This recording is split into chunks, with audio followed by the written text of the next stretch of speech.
श्रावण महिन्यातील दुसऱ्या श्रावणी सोमवारी नांदेड तालुक्यातील प्रसिद्ध देवस्थान आणि श्री विमलेश्वर महादेव मंदिरामध्ये छावा संघटनेच्या वतीने भव्य 36 फुटी त्रिशूल उभारण्यात आलाय।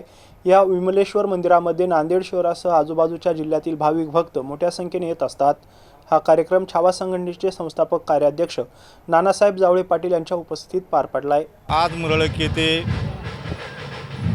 जे विमलेश्वर मंदिर महादेवाचं आहे, या ठिकाणी फार जुने हे देवस्थान आहे, एक परंपरा आहे लोकांची आणि या ठिकाणी अनेक भाविक येतात आणि आमचे अखिल भारतीय छावा संघटनेचे प्रदेशाध्यक्ष यांनी स्वतःच्या खर्चातून या ठिकाणी त्रिशूल स्थापनेचं काम आज या ठिकाणी केलेलं आहे आणि या मंदिराची शोभा वाढवण्याचं काम केलेलं आहे। हे मंदिर म्हणजे एक फार मोठं देवस्थान आहे आणि या ठिकाणी त्रिशूल बसविल्यामुळं जी त्रिशूलातून जी शक्ती मिळते, हे गोरगरिबांना त्याच्यातून आशीर्वाद मिळावे ही भावना ठेवून त्यांनी या ठिकाणी स्थापना केलेली आहे।